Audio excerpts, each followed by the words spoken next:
स्वागत है आप सबका एक और महाकुंभ रिवीजन वीडियो के अंदर। और आज हम बात करने वाले most awaited carbon and its compound chapter के बारे में। बच्चों का सिर दर्द और काफी लेंदी चैप्टर कवर करेंगे मात्र और मात्र 15 मिनट के अंदर। तो बिना किसी देरी के let's get started. Carbon and its compound. सबसे पहले हमें कार्बन के बारे में थोड़ी बेसिक नॉलेज होनी चाहिए। कार्बन जो कि एक नॉन मेटल होता है, आता है 6 नंबर में, जिसको अगर हम बांटते हैं तो होता है 2,4। ये दूसरे एलिमेंट्स जैसे गेन और लूज नहीं कर पाता क्योंकि इसके लास्ट में 4 इलेक्ट्रॉन्स रहते हैं। तो ये बोलता है भैया मैं गेन और लूज नहीं करूंगा, मैं करूंगा शेयर। एक क्वेश्चन भी आता है कि कार्बन क्यों 4 प्लस और 4 माइनस कैटायंस एनायंस नहीं बना पाता। तो वेरी सिंपल रीजन होता है क्योंकि उस गेन और लूज करने के लिए उसको काफी ज्यादा अमाउंट ऑफ एनर्जी की नीड पड़ती है। तो वो बोलता है भैया हम शेयरिंग ऑफ इलेक्ट्रॉन्स का रास्ता अपनाएंगे, और जो बॉन्ड शेयरिंग ऑफ इलेक्ट्रॉन से बढ़ता है उसी बॉन्ड का नाम होता है कोवेलेंट बॉन्ड। क्या होता है? Covalent bond. ध्यान रखेंगे, कोवेलेंट बॉन्ड एक वीकेस्ट फोर्स ऑफ अट्रैक्शन रहता है, बैड कंडक्टर ऑफ इलेक्ट्रिसिटी रहता है, और इसकी जो बॉइलिंग पॉइंट मेल्टिंग पॉइंट रहता है वो भी काफी लो रहता है। तो कोवेलेंट बॉन्डिंग हमारे कार्बन किस तरीके से शो करता है, और ये आपके सामने मैंने कोवेलेंट बॉन्डिंग के फीचर्स रख दिए जो मैंने आपको बताया। कोवेलेंट बॉन्डिंग के हमारे पास 3 से 4 एग्जांपल्स है जो हमको आने चाहिए। सबसे पहले एग्जांपल है कार्बन टेट्राक्लोराइड, देन है वाटर, देन है कार्बन डाइऑक्साइड, देन है CH4। सबसे पहले कार्बन टेट्राक्लोराइड की बात करते हैं। कार्बन के लास्ट में 4 वैलेंस इलेक्ट्रॉन होते हैं, 6 नंबर पे आता है 2,4। क्लोरीन 17 नंबर पे आता है 2, 8, 7, 7 वैलेंस इलेक्ट्रॉन रहते हैं। क्लोरीन को अगर स्टेबल होना है तो 1 की नीड है, बट कार्बन को अगर स्टेबल होना है तो 4 की नीड है। तो ये बोलते हैं कि भैया चलो हम एक काम करते हैं, शेयरिंग ऑफ इलेक्ट्रॉन करते हैं। तो चेक करना, ये क्लोरीन के 7 वैलेंस इलेक्ट्रॉन लेफ्ट वाले के, इसने 1 इलेक्ट्रॉन इस कार्बन से शेयर कर लिया। क्या किया? इस कार्बन से शेयर किया। ये येलो वाला सर्कल आपको बता रहा है कि क्लोरीन के 8 कंप्लीट है। सिमिलर तरीके से जो बॉटम वाला क्लोरीन है ये भी यही दिखा रहा है। सिमिलर तरीके से ये वाला क्लोरीन एंड सिमिलर तरीके से ये वाला क्लोरीन।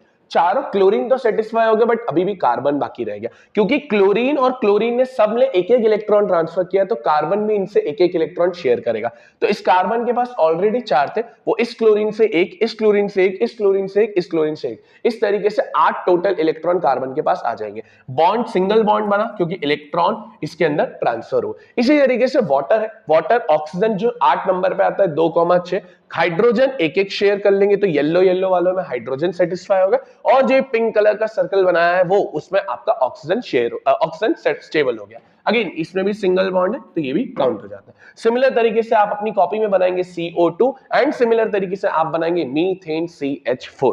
अब अगर हम आगे बढ़े तो इसके बाद आता है सर कार्बन इतना वर्सेटाइल क्यों है, कार्बन में ऐसी क्या बात है कि इसके सारे बॉन्ड्स बन रहे हैं, इसको एक अलग से चैप्टर बना दिया। 2 कारण। पहला टेट्रावैलेंसी, जो हमने खुद ही पढ़ा कि भाई इसके 4 वैलेंस इलेक्ट्रॉन होते हैं जो इसको नंबर ऑफ बॉन्ड्स बनाने में हेल्प करते हैं।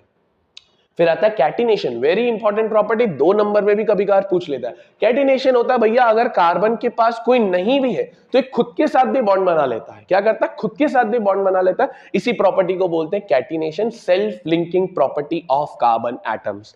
अब अगर हम आगे देखें तो हमको पता होनी चाहिए कार्बन के 3 फैमिली मेंबर है जिसको एलोट्रॉप्स बोलते हैं, एलोट्रॉपी बोलते हैं। एग्जाम पॉइंट ऑफ व्यू से सबसे कम आता है। सबसे पहला एलोट्रॉप आपको जो देखने को मिलेगा वो देखने को मिलेगा डायमंड। डायमंड एक बैड कंडक्टर ऑफ इलेक्ट्रिसिटी रहता है क्योंकि इसके पास कोई भी फ्री इलेक्ट्रॉन नहीं रहता। इस तरीके से एक डायमंड का शेप होता है। जस्ट आप इसको एक रीड करेंगे तो काफी रहेगा, ज्यादा इसको डेप्थ में जाने की जरूरत नहीं है। Main is graphite, very much important. Graphite अपने आप में एक गुड कंडक्टर ऑफ इलेक्ट्रिसिटी रहता है। क्यों? क्योंकि इसके पास फ्री इलेक्ट्रॉन्स रहते हैं। ध्यान रखना, ये फ्री इलेक्ट्रॉन्स रहते हैं। तो ये ग्रेफाइट का हेक्सागोनल रिंग्स बनाता है, ऐसा एक 3D शेप बनता है, ये आपको ध्यान रखना है। थर्ड आपका जो स्ट्रक्चर है वो है फलरेंस, जिसको एक US आर्किटेक्ट बकमिंस्टर फलरेंस ने बोला था। एक डोम लाइक स्ट्रक्चर है जिसमें कार्बन के C60 एटम्स जॉइंट रहते हैं, ये आपको ध्यान रखना है।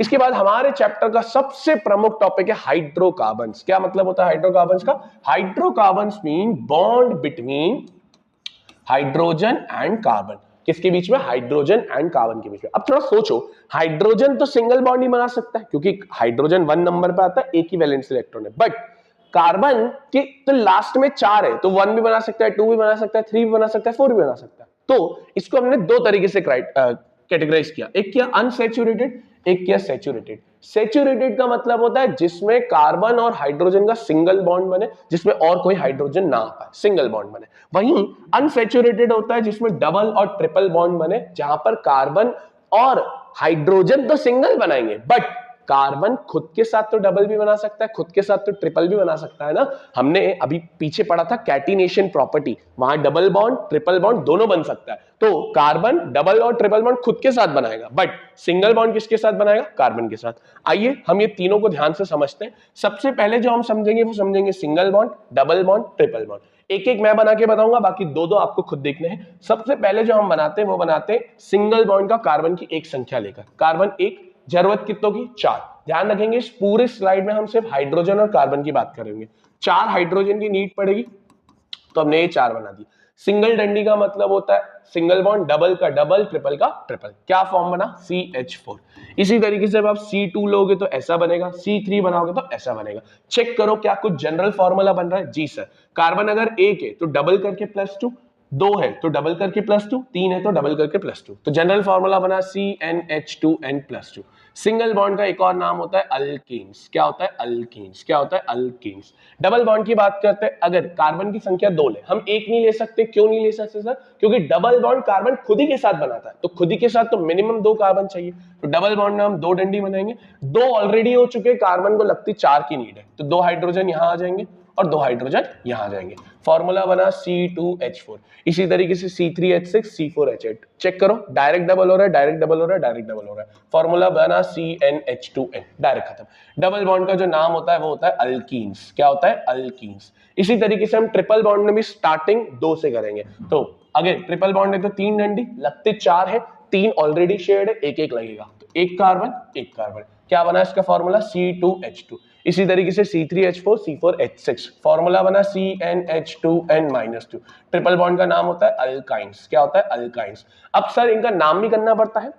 बिल्कुल, नाम करने के लिए केमिस्ट्री की एक संस्था है जिसको बोलते हैं IUPAC, international union for pure and applied chemistry. नाम बनता है प्रीफिक्स और सफिक्स। प्रीफिक्स होता है नंबर, प्रीफिक्स होता है आपका कि कितने नंबर ऑफ कार्बन एटम से, सफिक्स होता है जो टाइप ऑफ बॉन्ड है। पहले प्रीफिक्स की बात करते हैं। अगर एक होगा तो मिथ, 2 होगा तो eth, 3 होगा तो प्रोप, 4 होगा तो ब्यूट, 5 होगा तो पेंट, 6 होगा तो हेक्स, एंड ऐसे फॉलो हो जाएगा।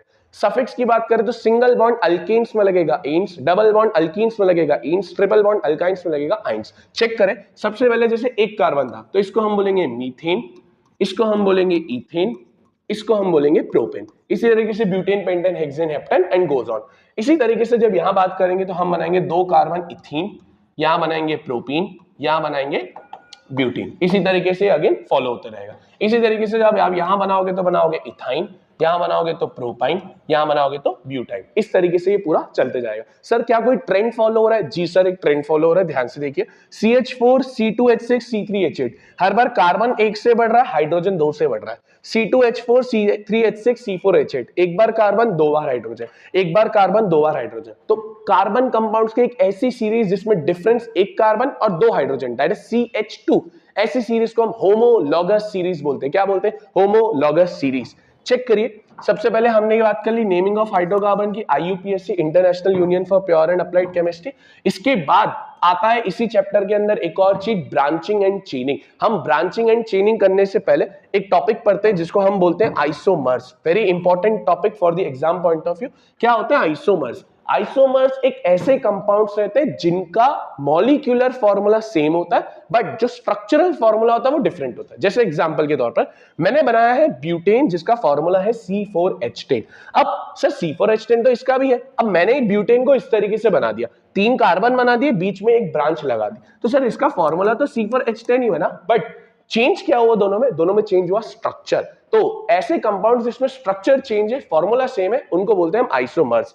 अब आइसोमर्स को नाम करने की एक पूरी गतिविधि है जो IUPAC ने ही बोली है। चेक करो, जैसे एक एग्जांपल देता हूं, क्या नियम है। सबसे पहले नाम होगा ब्रांच का, देन नाम होगा चेन का। ब्रांच ये है, ब्रांच को हमको नंबर देना है छोटा, या तो लेफ्ट से स्टार्ट करो या तो राइट से। लेट्स से लेफ्ट से स्टार्ट किया तो 1 2 3 4, राइट से स्टार्ट किया तो 1 2 3 4, लेफ्ट से स्टार्ट करते हैं तो 3 आता। अब 2 नंबर है ब्रांच के लिए, तो हम लिखेंगे 2 आएगा फ्रेंड, देन डैश। कितने ब्रांच के ऊपर कार्बन है? 1, तो हम लिखेंगे 2 मिथाइल, क्योंकि हम जब भी ब्रांचिंग चेनिंग करते हैं तो एक वर्ड आता है आइल। चेन, लास्ट ब्रांच हो गया चेन, चेन में कितने कार्बन है? 4, तो हम 4 के लिए यूज करेंगे ब्यूटेन, तो 2 मिथाइल ब्यूटेन, क्वेश्चन खत्म। इसी तरीके से ये करो। अब तुम नंबरिंग कहीं से भी दोगे, एक ब्रांच को छोटा आएगा, एक ब्रांच को बड़ा आएगा। तो 1 2 3 4 दो ब्रांचेस हैं, 2 और 3 पे तो हम लिखेंगे 2, 3 मिथाइल मिथाइल दो बार ना लिखते हुए हम लिखेंगे डाई मिथाइल। और आपके चेन में कितने आ गए सर? 4, तो हम लिखेंगे 2, 3 डाई मिथाइल ब्यूटेन। इस तरीके से आपका ये नामकरण भी हो जाता है। ये आपके सामने मैंने होमोलॉगस सीरीज बताई थी जिसके अंदर CH2 का डिफरेंस होता है। ध्यान रखेंगे इसके अंदर मॉलिक्यूलर मास का डिफरेंस 14U का होता है। कितने का होता है? 14U का होता है। इसके बाद हमारे इसके अंदर एक और चीज आती है जिसको हम बोलते हैं फंक्शनल ग्रुप। दो फंक्शनल ग्रुप है, एक है हेलो अल्केन्स, दूसरा है ऑक्सीजन। हेलो अल्केन्स के अंदर क्लोरो ब्रोमो आयो, आयो हमको पढ़ना नहीं है, सिर्फ क्लोरो ब्रोमो। ऑक्सीजन में 4 है, alcohol, aldehyde, ketone, carboxylic acid. ध्यान से समझेंगे, क्लोरो ब्रोमो में सिंगल बॉन्ड क्लोरीन और सिंगल बॉन्ड ब्रोमीन लगता है, एल्कोहल में OH लगता है, एल्डिहाइड में O लगता है कॉर्नर पे, कीटोन में ध्यान रखता है मिडिल में लगता है, मिडिल में मतलब आउटसाइड सराउंडिंग होनी चाहिए हाइड्रोजन की। कार्बोक्सिलिक में O भी लगता है डबल बॉन्ड और OH भी लगता है। सबके आपके सामने मैं एक एग्जांपल पोर्ट्रे करते जाता हूं। सबसे पहले आएगा क्लोरो, तो मैंने एक क्लोरीन रख दिया और 3 हाइड्रोजन रख दिए, इसको हम बोलेंगे क्लोरोमीथेन। क्या बोलेंगे? क्लोरोमीथेन। यहां आएगा ब्रोमो, बट 2 है तो इसको बोलेंगे ब्रोमो इथेन। इस तरीके से ये क्लोरो ब्रोमो खत्म होगा। इस तरीके से आप आएंगे OH के ऊपर एल्कोहल, 2 सबसे famous compound ethanol C2H5OH, formula भी ध्यान रखना है। ये आपके 4 आपके बना दिए, तो मैंने इसको बोल दिया ब्यूटेनॉल। क्या बोल दिया? ब्यूटेनॉल। ध्यान रखेंगे जैसे हाइड्रोकार्बन्स होमोलॉगस फॉलो कर रहे थे, ये भी सब होमोलॉगस फॉलो करेंगे, CH2 का डिफरेंस देंगे।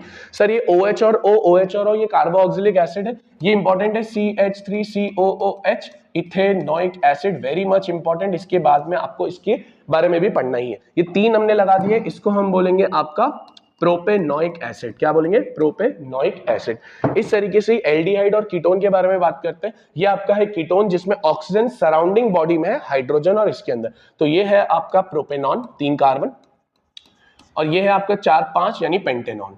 इसी तरीके से आपका एल्डिहाइड और दोनों एल्डिहाइड सबसे पहले सिंगल है तो ये हो जाएगा मिथेनल, और यहां पर 2 है तो इसको हम बोल देंगे इथेनॉल। इस तरीके से हमारे ये फंक्शनल ग्रुप्स खत्म हो जाते हैं। एक चीज और ध्यान रखेंगे, कार्बन कंपाउंड्स की रिएक्शंस आने से पहले साइक्लो कंपाउंड्स भी होते हैं, साइक्लोहेक्सेन वगैरह वगैरह जितने भी होते हैं, ये कभी भी होमोलॉगस सीरीज फॉलो नहीं करते। इसमें बेंजीन जरूर याद कर लेना, बेंजीन होता है C6H6।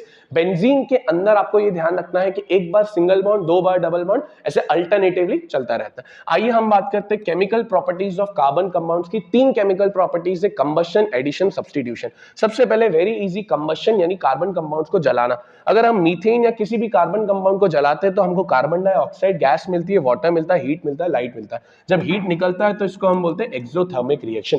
ध्यान रखना है, जब इनकम्प्लीट कंबशन होता है तो कार्बन मोनोऑक्साइड निकलती है जो कि एक हार्मफुल गैस होती है। जितने भी सैचुरेटेड कंपाउंड्स होते हैं वो ब्लू फ्लेम में जलते हैं, अनसैचुरेटेड आपकी येलो फ्लेम के अंदर जलते हैं। इसके बाद सेकंड रिएक्शन आती है सब्स्टिट्यूशन रिएक्शन। सब्स्टिट्यूशन का मतलब आप किसी की जगह कुछ सब्स्टिट्यूट कर रहे हो, जैसे मीथेन और क्लोरीन, तो Cl H की जगह ले लेगा तो बनेगा CH3Cl और HCl। याद रखेंगे ये इन दी प्रेजेंस ऑफ सनलाइट होता है। जब ये बार बार आप करते रहोगे, इसके साथ वापस Cl डालोगे, वापस Cl डालोगे, तो आपको एक बार क्लोरोफॉर्म मिलेगा CHCl3 और एक बार मिलेगा कार्बन टेट्राक्लोराइड, जो आपका एकदम लास्ट प्रोसेस रहेगा। इसके बाद आता है आपका थर्ड एडिशन रिएक्शन। नाम से समझ में आ रहा है, you are adding something, but इस प्रोसेस में आपको एक बहुत इंपॉर्टेंट चीज ध्यान रखनी है, ये जो रिएक्शन होती है ये सिर्फ अनसैचुरेटेड कंपाउंड्स के साथ होती है। किसके साथ होती है? अनसैचुरेटेड कंपाउंड्स के साथ। इसी प्रोसेस को हम क्या भी बोलते हैं? हाइड्रोजनेशन। क्या बोलते हैं? हाइड्रोजनेशन। जैसे मैंने लिया इथीन C2H4, मैंने हाइड्रोजन डाला, बन गया C2H6 दैट इज इथीन। तो ये करता क्या है? ये डबल ट्रिपल बॉन्ड को सिंगल बॉन्ड या उसकी बॉन्ड को वीक कर देता है। ध्यान रखेंगे ये होता है in the presence of catalyst nickel and palladium. Catalyst क्या होते हैं? जो रिएक्शन में चेंज न करे बट रिएक्शन की स्पीड को बढ़ा दे। इसके बाद हमारे 2 मेन कंपाउंड्स आते हैं, एक आता है इथेनॉल, दूसरा आता है ethanoic acid. Ethanol C2H5OH, usually ये बेवरेजेस वगैरह के अंदर और एक एडिटिव की तरह यूज होता है पेट्रोल के अंदर। ना ये एसिड है ना ये बेस है, तो इसका लिटमस टेस्ट 0 आएगा। इथेनॉल की प्रॉपर्टीज बहुत ज्यादा इंपॉर्टेंट है, बोर्ड्स ने पिछले साल बहुत क्वेश्चंस बनाए। इथेनॉल की अगर सबसे पहली प्रॉपर्टी की बात करें जो कि होती है कंबशन, इथेनॉल बहुत जल्दी कंबस्ट हो जाता है, तो कंबशन बनाने पे आपको मिलता है CO2H2O। ये आपको ध्यान रखना है। देखो एडिटिव इन पेट्रोल की तरह यूज होता है। Very important, oxidation reaction. Oxidation मतलब हम ऑक्सीजन डाल रहे हैं, 2 ऑक्सीडाइजिंग एजेंट है, एक KMnO4 है और एक K2Cr2O7 है, ये Cr2 है, that is potassium permanganate, potassium dichromate. याद रखना ये इथेनोइक एसिड बनाता है। अगर तुमसे पूछे इथेनॉल को इथेनोइक एसिड में कैसे कन्वर्ट करना है तो ऑक्सीडेशन रिएक्शन करवा दो। इसके बाद जो आपकी अगली रिएक्शन आती है वो आती है reaction with sodium. Very simple reaction, Na के साथ बनाते हैं तो बनता है सोडियम इथॉक्साइड CH3 C2H5ONa और H2 गैस बनती है। अब देखते हैं डिहाइड्रेशन रिएक्शन। डिहाइड्रेशन का मतलब होता है पानी निकाल देना, तो इथेनॉल डिहाइड्रेटिंग एजेंट हम यूज करते हैं सल्फ्यूरिक एसिड, बहुत इंपॉर्टेंट है, एग्जाम में बार बार आता है। आपका बनाता है इथीन और बनाता है वाटर। इथीन को इथेन कैसे बनाओगे, एडिशन रिएक्शन, XY वाला क्वेश्चन बड़ा फेमस है। ये आ गई एक और रिएक्शन जिसको हम बोलते हैं ईस्ट्रीफिकेशन रिएक्शन, जहां पर आप रिएक्शन विद इथेनोइक एसिड कर रहे हो। इथेनॉल इथेनोइक एसिड आपको देता है ethyl इथेनोइड that is Easter C2H5 CH3COO C2H5 आपका ये फॉर्मूला आता है। ईस्टर एक स्वीट स्मेलिंग कंपाउंड है, परफ्यूम इंडस्ट्री में बहुत ज्यादा यूज आता है। इसी के आपके यूजेस है जो आपको देखने हैं, मैन्युफैक्चरिंग ऑफ पेंट, डाइज वगैरह वगैरह। इसी के बाद सेकंड आता है हमारा इथेनोइक एसिड, जो कि एक एसिड है, वीक एसिड है, विनेगर वगैरह में यूज होता है। एसिटिक एसिड इसका दूसरा नाम होता है। फॉर्मूला होता है CH3COOH। लिटमस टेस्ट में ऑब्वियस सी बात है एसिड तो चेंज हो जाएगा। इसको ग्लेशियल एसिटिक एसिड भी बोलते हैं क्योंकि ठंड में ये उस तरीके से जम जाता है। जहां आपने इथेनॉल की रिएक्शंस पढ़ ली तो इथेनोइक एसिड आपके बाएं हाथ का खेल है। सबसे पहले सोडियम कार्बोनेट के साथ रिएक्शन, बाइकार्बोनेट या कार्बोनेट, आपका बनता है सोडियम इथेनोइड CH3COONa CO2 और H2। इंपॉर्टेंट रिएक्शन है, भूलना नहीं है। Sodium hydroxide that is caustic soda, तो NaOH के साथ वापस इथेनोइड और H2O ही बनता है। लास्ट रिएक्शन इस पूरे चैप्टर की that is saponification reaction. Esterification saponification दोनों इंपॉर्टेंट है। ईस्ट्रीफिकेशन में जहां ईस्टर निकला CH3COO C2H5, इसमें आप बनाते हो कॉस्टिक सोडा मिलाते हो, आपको मिलता है आपका मिलता है sodium acetate that is soap, और आपको मिलता है ethanol. Very important saponification reaction. जब हमने सेपोनिफिकेशन रिएक्शन समझ लिया तो आपके यूजेस तो बड़े वेरी इजी है इथेनोइक एसिड के। इथेनोइक एसिड के बाद आता है आपका सोप्स। सोप्स अभी हमने पढ़ा क्या होता है, CH3COONa, यही होता है हमारा सोप। तो ये Na प्लस होता है और ये CH3COO माइनस रहता है। देखो ये जो टेल पार्ट है आपको इसको बोलते हैं लॉन्ग हाइड्रोकार्बन चेन, और ये जो शॉर्ट पार्ट है ये सोडियम सॉल्ट या पोटेशियम सॉल्ट रहती है। ध्यान रखना है, ये हाइड्रोफिलिक है, ये पानी से प्यार करता है, और ये हाइड्रोफोबिक है, ये पानी से गुस्सा करता है, पानी से डरता है, बट ये ऑयल सॉल्युबल है, ऑयल से प्यार करता है। अब अगर क्लींजिंग एक्शन की बात करें तो क्लींजिंग एक्शन किस तरीके से वर्क करता है, जैसे एक टी शर्ट है उसके अंदर एक दाग लगा हुआ है, अब ऑयल और पानी तो आपस में मिल नहीं सकते, तो हम डिटर्जेंट या सोप डालेंगे। सोप एक तरीके से एजेंट की तरह काम करेगा, जो ऑयल और वाटर को आपस में मिलाने का काम करेगा। सोप क्या करेगा, अभी हमने पढ़ा इस तरीके से रहता है, ये Na रहता है, ये आपका हाइड्रोफिलिक रहता है, ये आपका हाइड्रोफोबिक रहता है। तो ये पानी से डरता है बट ऑयल से प्यार करता है। तो जो इसका टेल पार्ट है वो डस्ट, ऑयल, ग्रीस वगैरह से अटैच हो जाएगा, और जो इसका हेड पार्ट है वो पानी से अटैच हो जाएगा। तो इस तरीके से जब हम उसको रब करेंगे तो ये बाहर निकल जाएगा। ये जो गुच्छा बनता है इसी को हम बोलते हैं मिसल्स। ये आपके सामने रखा हुआ है क्लींजिंग एक्शन की पूरी प्रोसेस। इस तरीके से ये है हमारा पूरा carbon and its compound chapter in under 15 minutes. तो आई होप आपको ये वीडियो पसंद आई होगी। Do drop a comment in the comment box ताकि हमको पता चले कि हम और क्या इंप्रूव कर सकते हैं। Thank you for watching this video. मिलते हैं नेक्स्ट लेक्चर के अंदर। राधे राधे।